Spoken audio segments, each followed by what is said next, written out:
Welcome everyone back to the movie breakdown. I am your host, the photographer Paul, and my co-host Yvonne Carlos, the actor. Welcome What's back going to the on, show, man. everybody? Thanks, dude. Happy to be back. Yeah. So this week, particularly,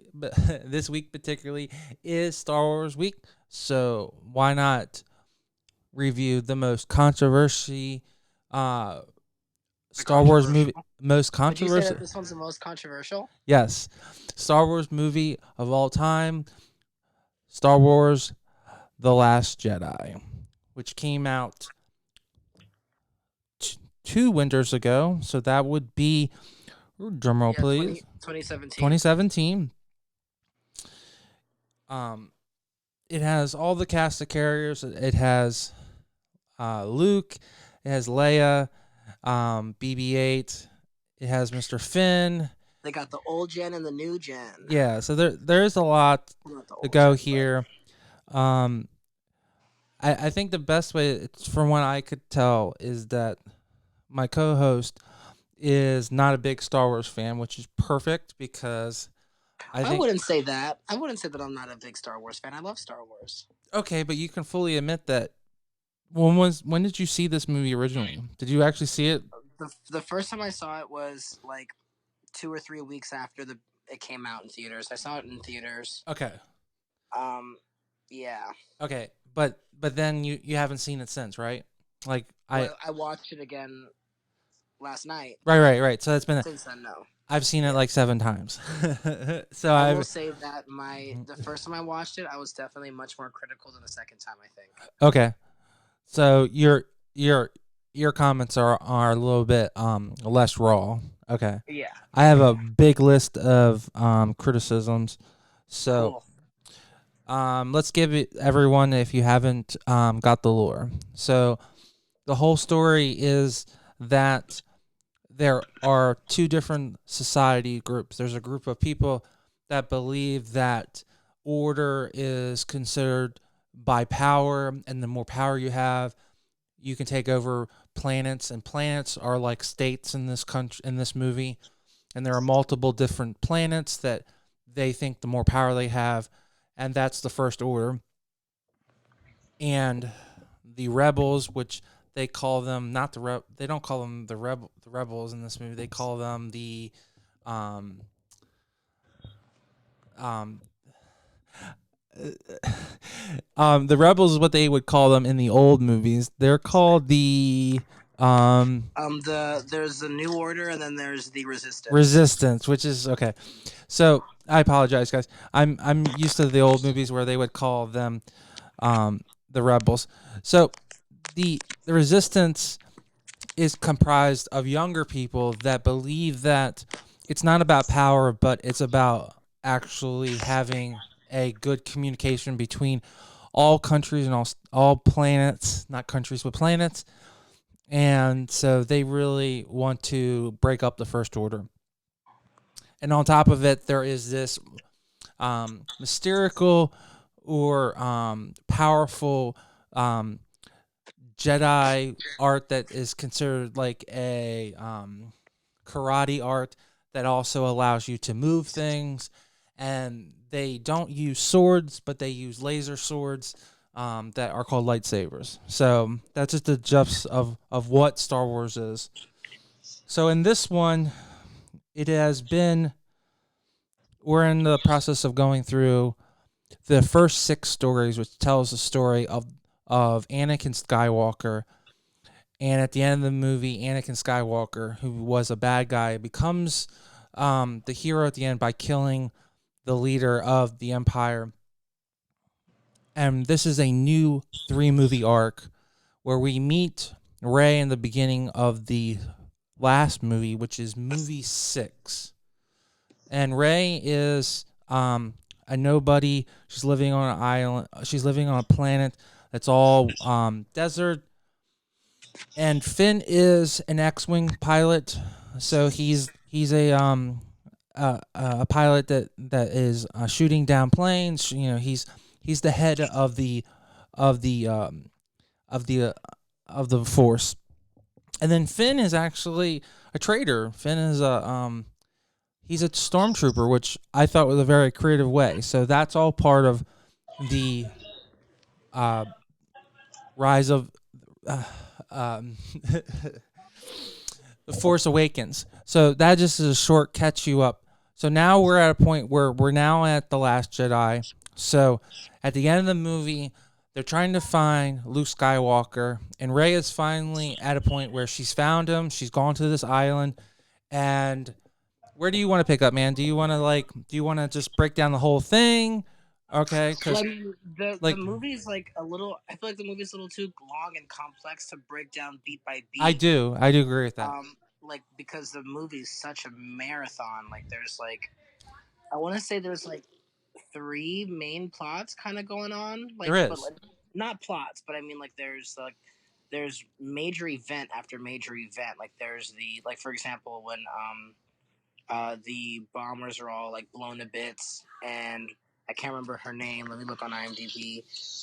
Leia's number two. When Yes. I can't remember her name. I'll find it in a second. Uh, Um, Leia's number two. I Is alone in the last like ship. Like she gets it's the actress who is um the scientist from Jurassic Park. yes. Um, Her name is um. Oh wait. Oh, Laura Dern. yes. So Laura She's Dern. amazing. I think so that she's great in this Okay, movie. you But so like for you example, like she dies and then they escape and then they go on this random planet and then they have this huge standoff on this planet. Like there's just like multiple large events in this movie. It's very action packed. all right. Well, you jumped into Laura Dern. This is one of the things that I have a bone of contention. One, I don't have a necessary issue with Laura Dern. I think Laura Dern is a great actor, but I personally think that the way they wrote the actual the character was weird because if she's the leader and the head um of her defense team, which would be Bo Darien, um, is asking her what's the idea. Even though he was demoted, he still um you would think that she would just be like, "Look, dude, we're gonna go to this place. Just don't freak out. But we're gonna act really stupid." But she like made him freak out. So I really think there could have been a better way. I mean, to me, they made a decision to make a really flimsy character. Now, there's a difference in my opinion between the way it's written and the way it's acted. Like I said, I think she acted it really well, but I think it was written as a bad character. That's Are you with interesting. that or no? I don't. I think I disagree only because of how noble her character is. I will say that I kind of get what you mean. Like her Laura Dern's vibe is much more of a soft vibe, but I don't know. I kind of appreciated it because it's kind of made it seem like not like it was a statement because I don't think that it was, but it kind of was at the same time where like there's this like woman who has an incredible amount of experience in like intergalactic battle, but she's not the typical like masculine general or like leader. She's a woman who's thrusted into this like position of power all of a sudden and sacrifices herself for it. So like I think that honestly that little storyline was probably the most interesting for me to watch just because I wasn't really drawn into Luke's character at all. I thought that that was really boring. And Well, there's so um, many things. Why don't we do it in the timeline of the movie so that we don't have to jump back and forth? okay, So, okay, because I wrote all of my notes in chronological order. So, to me, um, Star Wars has jokes that aren't like joke. They don't throw out like it's not Seinfeld where you actually have a one liner. Jokes come off natural, like maybe CP3 CPO falls over or he says something stupid that everyone like he acknowledges something that just everyone knows. Like in The Empire Strikes Back, he gives the statistics on how many people can fly through a an asteroid belt without being crushed. You know, he gave us the odds, and it's just like it's retarded because the odds of going through it are like it's impossible, but somehow they do it. So the thing that my comment is, they open up this grand movie with this really lame joke, this knock knock, and Oh, it's just dude, I thought that that was so you like funny. it. See, this is good because Yeah, when I that's mean when why he's like good. paging this guy, I will say that I am not a huge fan. I don't know. I don't want to say that I'm not a huge fan of the guy who plays um what's his face But General Hux. yeah, General I Hux, just he's just a I weird just guy. He's yeah, like a skinny, it's like a spineless little turd. So I got like this sounds wrong, but like I got like kind of like Nazi-ish vibes, but well, I that's what never they're really understood you know, why that's what he they're was based the on, right? leader. Yeah, I understand that. I just mean that like I don't understand why he's the general. Like I never really saw a moment in which he kind of demonstrated strength or overwhelming intelligence. Like I don't know. Actually, I shouldn't say that because there were a couple moments where like he did discover that they were like trying to. There was like some form of decoy or something. He just didn't really inspire me a lot, and I thought that he was getting a lot of comedic like energy, and not. I don't know. I think that he something could have shifted with his performance that would have made me more intimidated by him Mm-hmm. because although he's not like a manipulator of the force, he is the general of the what are they called again? I literally The just said it. right, the First Order. The first order. You know what I mean? Um, but maybe to me, maybe his character is He just seemed like an angsty like man child well. to I me. get the point that he's like a spineless little turd, just like Kylo Ren is, because if you think about it, you You could think take Kylo Ren's a spineless turd? yeah, because you could Dude, take what? yeah, because I honestly feel that you What could do you take. mean? I honestly feel that you could have Huxley be Kylo Ren and Kylo Ren be Huxley, and Boo! I disagree, bro. I just like because to me, because they one of the things that to me that they've really done to damage a Kylo Ren is that they made him so like he would cry and bitch about shit like in the Force Awakens.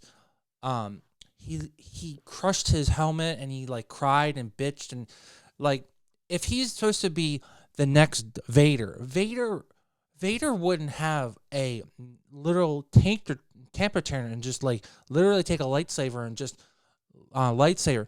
What he would do is he'd go around and choke every motherfucker out. Okay, he's not gonna just destroy shit. He's gonna kill people until he gets what he wants. That's more scary as fuck than having a temper tantrum. So to me, if we were a group of people and you were my leader and I was following you, okay, I would find you to be a little turd if you went and like start throwing shit around, or if you went around and start beating people in the face. That would be more scary. Do you see what I'm saying? With it's just I Yeah, think they damaged his character, but it's my opinion. Um, so I really liked Kylo Ren. I thought that he I like that. his arc makes a lot of sense. No, I like that he's Leia's son. I like that he's Han's Leia's child, Han's son. Yeah, you're right. Okay, and it's part of the liturgy.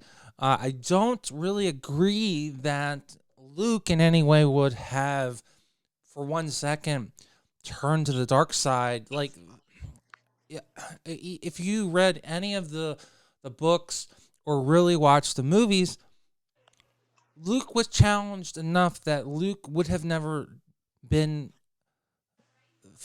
challenged like that. So to me, it feels like they definitely didn't write a 3 movie arc, and that what they have done in the last these new movies, they've wrote a movie and then wrote another movie and then unlike what Lucas did, and Lucas wrote a 3 movie arc, and that all the movies there was a story and said we're gonna take the character he's here and he's gonna go here and that's how he's gonna get there, but from that time frame. But the goal is to get here. I don't think they knew what they were gonna. I don't think they knew who was gonna get where, which is the scary part to me. But there's nothing we can do at this point. What do you mean? Well, I believe, and it's come out that Lucas wrote a 3-movie arc. So Lucas said that he decided that he wanted Vader to turn to the dark side, and then at the end he would avenge turning dark side, and he would kill the Emperor. Okay, but in this 3-movie arc, they just decided to write 3 movies individually, and then at the end of Force Awakens, they would write another movie. And I don't necessarily think for this type of movie is the best way. I think they should have had a plan like, okay, we have this character X, and at the end of the 3 movies, he's going to be on top of the hill. Okay, it doesn't matter how he gets there, but that's where he's going to be. Okay, he's going to be alive. He's going to be on top of this hill. But to me, what's happened is that they didn't know where the ending is. They just wrote 3 individual movies, which is scary. So it's just a different way of. It's just a different philosophy of how to write a movie. And the people that are George Lucas people like myself, we're having a hard time coming to grips with that because the people that really like Lucas's style of movie making, he's gone. So it's just that's why my bone attention is this is definitely the most the first most impact and fan adverse movie in the entire Star Wars fandom. So after that joke, my biggest comment is I understand that it's just space, but I think they think we're stupid, and they don't think that we understand that in space bombs don't fall. There's no gravity, so you have these war machines that come out to blow up this big monster ship, and there's no gravity. So why would things fall directly down? Now to me it's not a big deal. It's kind of they're trying to tell a story, but to me it's kind of stupid because especially when they have a character who falls in one of those bomber ships to make this dramatic um, uh, releasal of the bombs, but there's no gravity, so they wouldn't fall. I think it would make more sense if they had like little rocket packs. I mean, they could have just thought it out just a little bit, a little bit more. Like they fell and then they rocket packs and they flew out and then they exploded. But for them to just drop directly down, I'm like, I don't think anyone thought that like in the middle of space, there's no gravity. I'm like, you guys are so stupid. But what did you think of that? Or did that even, or is that didn't even pop off your head? I mean, if we're talking about moments in the movie that blew me, I'm gonna have to mention the fact that Leia is like blown up. Yes. She's like in the middle of space, just floating around, and then all of a sudden she uses the Force. Well, that's my next comment. Leia's Like Mary what? Poppins, That blew me. the Mary Poppins scene. Um, The Mary Poppins. That's okay, funny. see, there are 2 bones of contention. I'm wondering, when the movie was in production, was it just too late at that point to officially kill her? Because remember, she dies on a plane by a heart attack, and it was in editing at that portion, and it would have been much more fitting just to let her die at that point. But from what reports showing is that they're using filler video from The Force Awakens to have her in the next movie, which is called The Last Jedi, which is called Skywalker, and I'm very curious on what it's going to look like this week. To me, wouldn't you have? Would you? Okay, I would like to ask you, would you have felt just better that she would have just passed away there, or do you think the way it is, where she comes in like Mary Poppins with her arm out, and like we've never No, seen that dude, Jedi I think she should power? have died. Okay, so yeah, so I think she should have died. yeah, so do you There's think? a franchise. You don't need to hold on to specific characters. Like, this is the next generation of Star Wars. You don't need to have Leia. We don't have Vader. We don't have Obi-Wan Kenobi. You know what I mean? Like, we don't have like these found. We don't even have Qui-Gon. What's his name? Qui-Gon Joe. like there's so many like generations of this like franchise that like I just felt like there's no reason to keep Leia unless there's some huge plot point that I'm not aware of, which could be very likely. But like, No, is it worth having her now be able to manipulate the Force? Like, what? Like, come on. Like, well, see the she thing. was dead, dude. She No, was no, just. I agree with you. I'm not. That's not my. This is one thing I'm dead on with you. I'll give you a high five. One, it is explained in the books, that after Return of the Jedi, that she does learn that she has powers just like Luke does, and she learns how to do stuff, but she keeps it hidden because she doesn't want people to know that Luke is her brother, because if she does, then that means that Vader is her father, and that means she can't be part of the Senate. So it's definitely kept a secret that Luke is not her brother. So they don't want to keep that out. So it's never a public thing, and um, I just don't like how they brought her back. I there's so many ways to bring her back, but the way they animated her to come back like Mary Poppins was just weird. It was just weird. Um, my biggest thing, the first time we meet Luke, Luke throws the actual. Yeah, the saber. I don't get that at all. I don't know if it was supposed to be funny, Well, I but mean, like, I laughed, but then I was like, "Whoa, that's not supposed to be funny. That's supposed to be like," and then I'm like thinking to myself, "That's really stupid." Just like, would you have, if you were Luke, would you have thrown it? Because I'm just like, to me, I mean, I don't know. I the script says he throws it, so he has to throw it. That's not my issue. It's just like, what is Luke's like? What? Like, I I don't know. like this movie. No, no, no. And that's my biggest bone of contention with this entire movie is that we grow up loving and learning all about Luke Skywalker in those three movies, um, The New Hope, Empire Strikes Back, and Last Jedi, Return of the Jedi. We come to find that Luke is honorable, trustworthy, um, cunning, respectful, hardworking, adversive, and the guy that we meet 30 years later is hard, crude, um, um, damaged. Am I on the right page with you, or what do you think? Like it's not the same character, and that's the thing that scares me. I don't think that people stay the same as they get older, but they don't drastically become a totally different character. No, I mean, like, he's like traumatized. Like, I understand the plot point of him like not wanting to be a Jedi. Like, that's fine. I get it. But I just feel like, But he's a totally different character, no? yeah, and I'm not opposed to that at all. I'm not. I just feel But in like, reality, does that really happen? sorry. In reality, that does that really happen? I To mean, people, yeah, dude, people change all the time. I I understand people change, but I don't think that people just completely become a totally different person, unless Trauma there's does a like lot.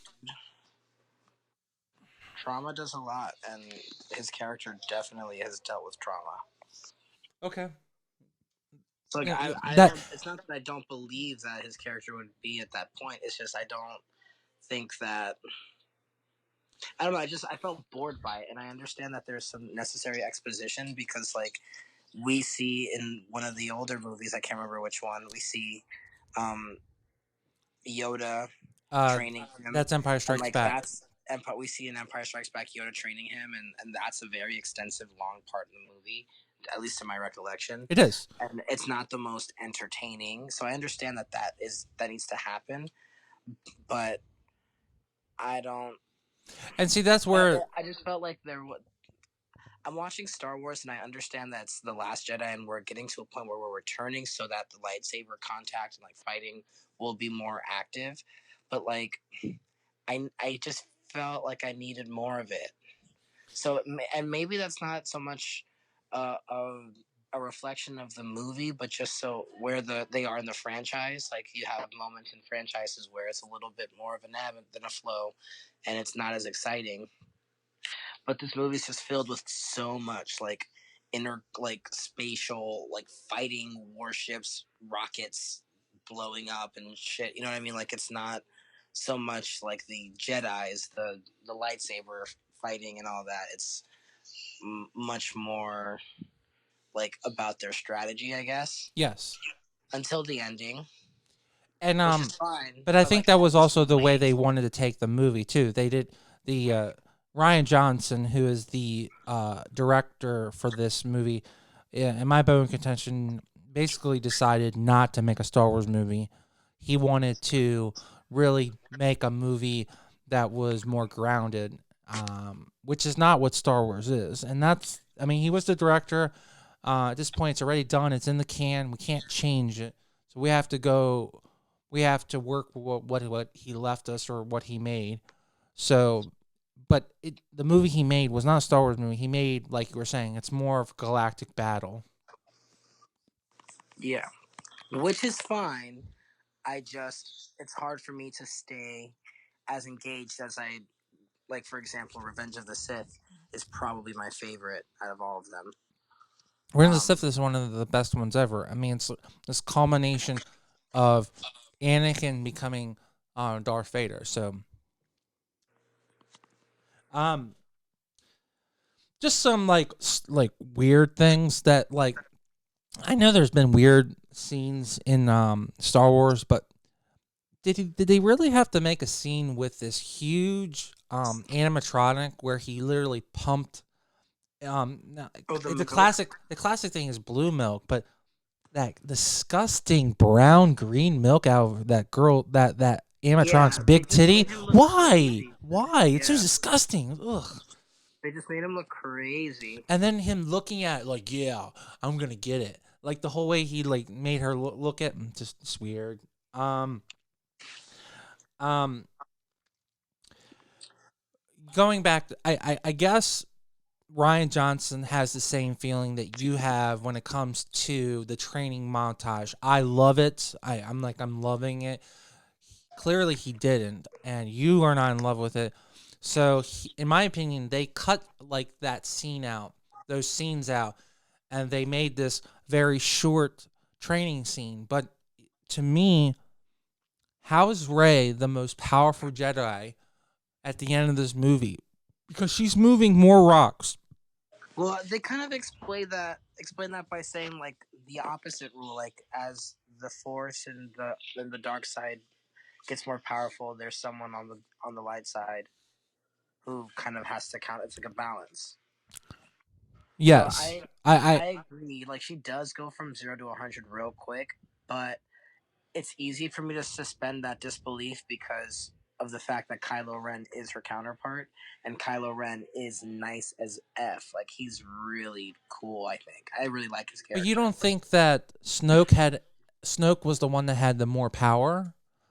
That's the Overlord guy. Yes, the one that I mean, he they sliced definitely in had the half. most power. He definitely had the most power, but Because he's the one, because he specifically said he connected both of them. So if Snoke is the most powerful one, and power can, if they're saying that power can be transferred with from one to another, then he transferred his power to both Kylo Ren and to Rey. Is that what you believe? Because to me, it's never. To me, that was never. That never came as a. So is that what you drawed from it? could you rephrase that? What do you mean? So in the last two movies, they have made that Snoke is the most powerful Sith Lord that's currently alive. Okay, Sure. Okay, and he connected both Kylo Ren and Rey with that vision search while Rey was on the island and Kylo Ren was on the ship, enough that they could actually see each other. And then some scenes where he's in the shower and they can bring water back and forth. And he says in the movie that to Kylo Ren, Snoke says that Yeah. he connects them. So, and you're trying to say that power was given. So Snoke gave his power to I'm not both. saying that power was given. I'm saying that the nature, like the law of the force, is that as one side gains more power, the other side also gains more power to counteract, to keep a balance. So like that's basically like the theme of Star Wars. What we've seen is that there are periods in which the Jedi have fallen and the dark side is wreaking havoc on the galaxy Okay, or the universe. And then there's this like underdog Jedi who restores balance, and then there's a period of the Republic and prosperity in that sense. But then there's always that dark Sith Lord who eventually overtakes the Republic, and there's a coup d'état, and right. people die. You know what I mean? Like there, that's the pattern of Star Wars. And right now we're just at the point where um, the Jedi is regaining power to reestablish the Republic. And what I thought was really interesting was, although it's really repetitious, instead of it being a romantic, let's rule the galaxy, the universe together, it was not brother and sister. Wait, are they related? Well, so that hasn't been addressed yet because the speculation is uh, that Rey is actually Luke's daughter. Because in the books before Disney bought it, the canon was that Luke had a daughter with his wife, and Leia and Han had a son. So she's probably Luke's daughter. But in this movie, Kyra Ren told her that she's a nobody. She's a trash heap. That she comes from nothing. Her family is trash. Um, so it's not established at this point, but the thought is that she is Luke's daughter. So to me, it would make a lot of sense. It would make a lot of sense. So I mean, that's just kind of where I'm at with the whole movie. I Okay. do like Ray. I think that she's interesting to watch, and she does as much as she can with her scenes with Luke. I was just really bored by them, and I don't really care about these like creatures in the galaxy. And I know that that's kind of like a Star Wars trademark. Like people really enjoy the different creatures that they create for these movies. I just like don't Well, some of really the have a creatures they fan of made that. in the Last Jedi are just over the top. That weird fish, Um, that big thing that Luke gets milk it out makes of. sense. It makes sense. It just it's Those little porgs all over the place. Um, those the creatures that live on the island and keep it clean. It makes sense that something would be there, but like they went out of their way to make everything look like crap.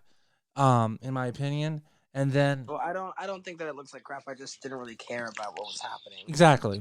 I mean, but I that just wanted it to keep moving. but if it doesn't make you want to stay there, then they're not doing the job. So they failed. No, but the thing is that it makes sense though because Star Wars is very much about building the story and investing time in telling that story. So they're gonna invest time in building the world. I'm not upset by it. I just personally don't think that it's the most entertaining part in the movie. No, And I felt like the movie's so long; it's almost 3 hours long. it's too long. They to be honest, to be true, I know you said the best part you like is when they go to Cante Bite and they go to the casino. I think it's my most disliked scene.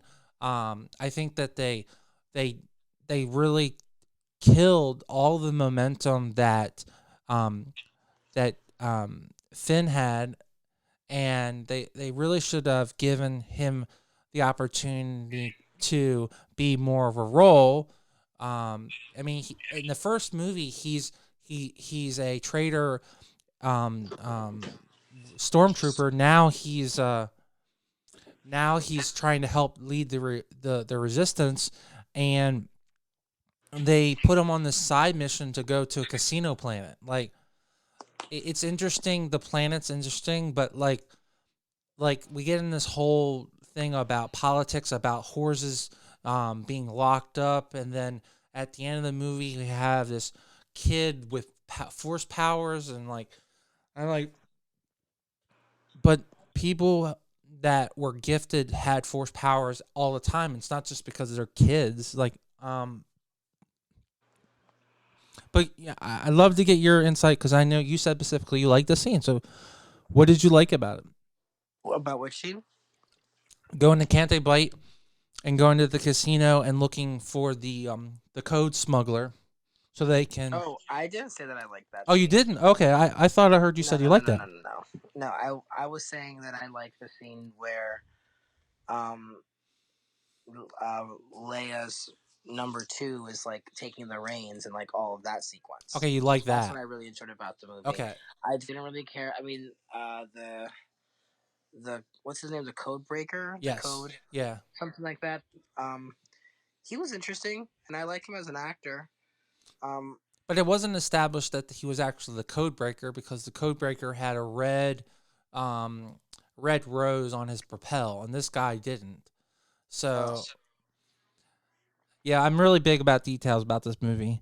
Um, so you didn't like that either. So we're in agree. So if we could cut that whole scene out, and yeah, I I feel like the movie could have been like half an hour to 45 minutes shorter. absolutely. So to me, the one of the things I would have rewritten this movie is that I would have told Finn, I would have told Finn and Poe that we're gonna hold to the last minute and we're gonna sneak off to this planet. Don't worry, okay. Let's make sure that Ray gets here as soon as possible. That eliminates that whole Cantabite scene right there. They can sit there and they can work on what they're gonna do to survive when they get to the planet. But the whole movie, in my opinion, picks up when we get to the planet because it's basically a rehash of Empire Strikes Back of all the winter scenes. So and all the scooter shots. So we're on this planet where it's all salt and a red planet with all salt. They have these scooters. Um, Luke finally shows up, which is, I think, the most incredible thing in the movie. What do you think about that? Um, I want to hear you talk about that more. Um, my thing that I've always wanted to see in the last 30 years is to see Luke is supposed to be the most powerful Jedi in the world. He's supposed in the But book, that's mainly out of elimination, isn't it? but he's also been trained as being in the books before Disney bought it. He's explained that Luke is so powerful that he can move planets. Oh, That oh, okay. okay, and that um his power and his mercy is unlike anyone else's. That he sees a good, like he saw good in other people that other people can't. So for us to see Luke there, and I love that he's younger. He's got the black beard. He has the traditional Jedi attire. At least, in my opinion, we got to see Luke for the Luke that I wanted to see just once for like 30 seconds. It was so awesome. But Yeah, then reality hits. We find out that he's a hologram, and Kylo which I again. wasn't upset about. No, I'm not gonna stop that anyway because it's not that he didn't fight him. He did fight him. Luke did it on his own, and remember that's the thing. Luke is that powerful. Luke can be a hologram, and I can totally believe that. That's totally believable. Um, and he totally gave the group enough time to get out of the cave. So Luke did everything he was supposed to do.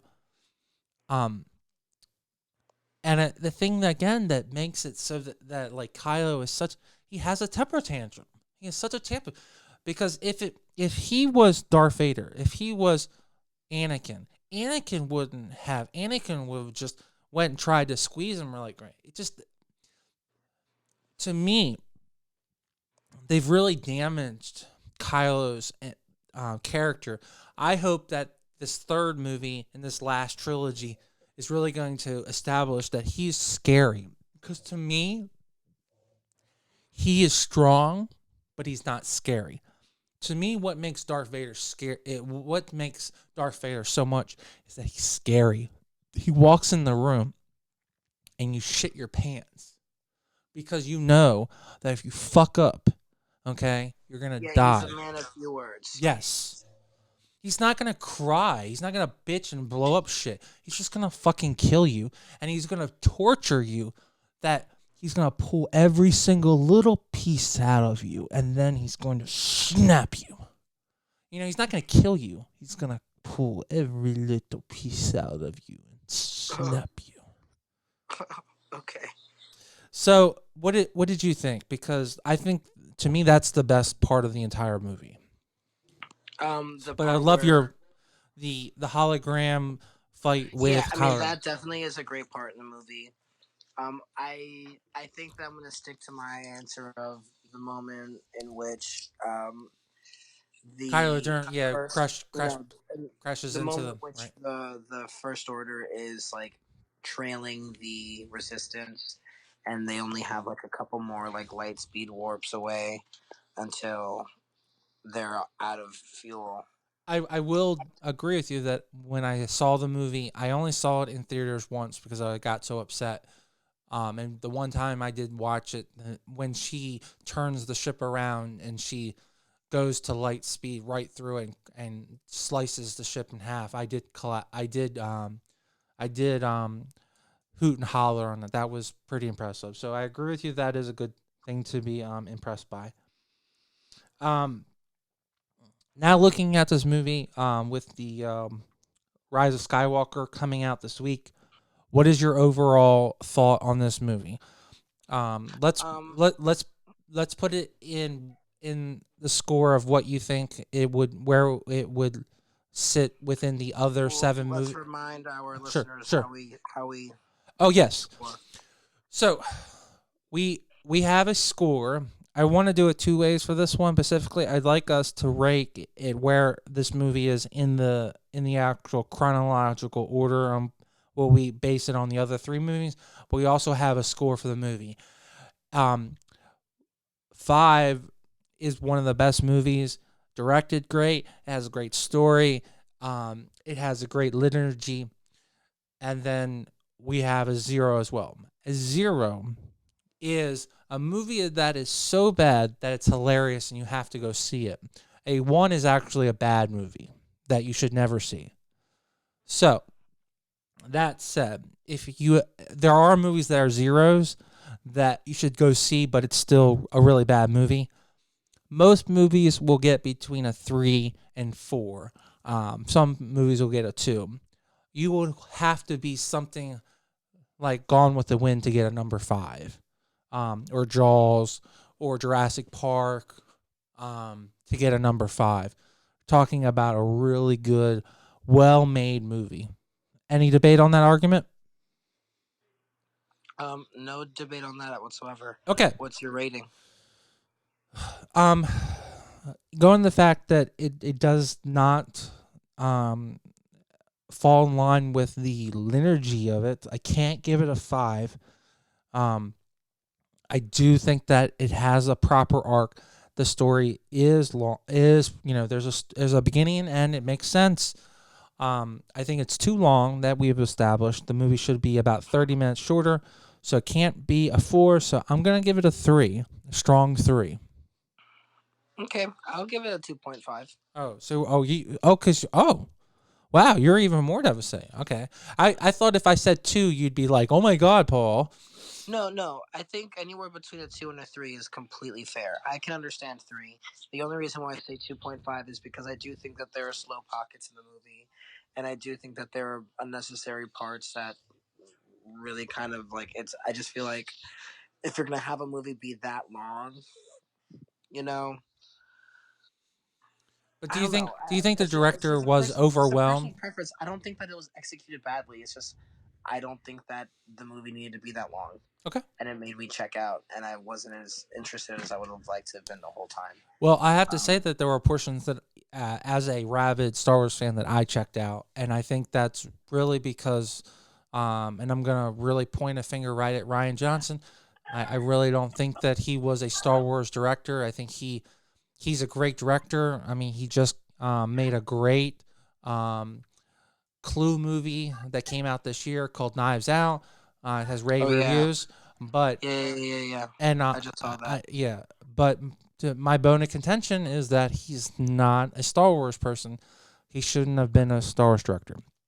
Okay, I mean, I don't think it's directed badly. I just think that it's that well we're at a part he in the wrote the franchise but he wrote the that it's just outline, so he was the writer it's and just director. not as entertaining as I would have liked it to have been. But I also have to be aware that this franchise kind of builds its whole like process Linergy, on. right? Yeah, exactly. There's a story.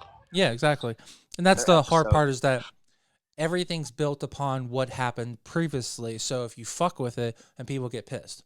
So all right, so based on the other, because there are 7 movies in this, 8 movies in this collection currently, because we can't judge it based on the one that's coming out on Thursday.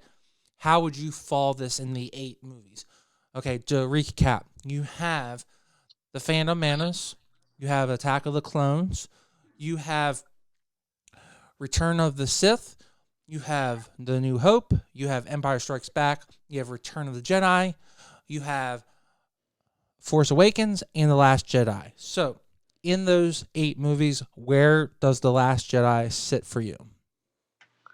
I'm gonna say, I'll give it like the number like 5 or 6 slot. Wow. Okay. No, 6 or 7, 6 or 7 slot. Oh, you want it that high. Okay. No, I thought that that was low. Oh, you were reverse. Okay, so 7's at the Oh, bottom. Okay. gotcha. Okay, so then wait. So is No, it? no, no, no, no. No, I just want. I So thought that one. number Okay, one one was is like okay. So first is the best. no, no, no. So at the top, what's number 1 for you? At the top, number one is Revenge of the Sith. Revenge of the Sith. Okay, and then what's the next one? Um, which is the one where um Obi-Wan Kenobi kills not Obi-Wan Kenobi, where Darth Vader kills Obi-Wan. That's New Hope. New Hope would be my second. Third would probably be Phantom Menace. Okay. Fourth would probably be, I guess, Attack of the Clones. Mm-hmm. And then I don't remember the rest. The planet. Where do you fall with the one with Yoda and the training montage? That's the Empire Strikes Back. Empire Strikes Back could be one of the bottom ones. Okay, and Return of the Jedi, where Luke and Vader kill the Emperor. Um, I'd say that's definitely above both The Last Jedi and Empire Strikes Back. And what about the Force Awakens? Is I that think the above? Force Is that Awakens. Wait, is the Force Awakens when everyone died at the end? Force Awakens is the new beginning movie in the trilogy where we meet Rey in the beginning. So I think that Force Awakens is number 7, okay, and The Last Jedi is number 8. okay. So I will go with Return of the Jedi. Oh no, I'm sorry. Empire Strikes Back, Return of the Jedi, um, Return of the Sith, Revenge of the Sith. Revenge of the Sith. Sorry, Revenge, not Return. Revenge. Uh, uh, New Hope, and then I will go with Attack of the Clones. Then I will go with um, uh, Rise of the Rise Return of the Force, the beginning of the new um, Force Awakens, and then Last Jedi. I'm putting Last Jedi as the worst of the 8 movies. And I didn't mention Phantom Menace. Phantom Menace is number 7 because it's a good movie, but it's way too much politics in it. And Jar Jar Binks, I want to stab him in the face. That'd be another movie we should to criticize. Yeah. Supposedly, Jar Jar was supposed to be a major figure both in Attack of the Clones and Revenge of the Sith. And I think it's fitting that he's the one that makes the vote to disband the Republic and make the Sith Lord the supreme chancellor. So it's only fitting that the little shit screws up everything. So, True. so all right, All guys. right. So you heard us. I hope you guys enjoy this movie this weekend. Go out and see Rise of Skywalker, and I hope you guys enjoy it. I am the photographer, Paul. That is Ivan Carlos, the actor, Yes, sir. and we will see you later. Thanks for listening, guys.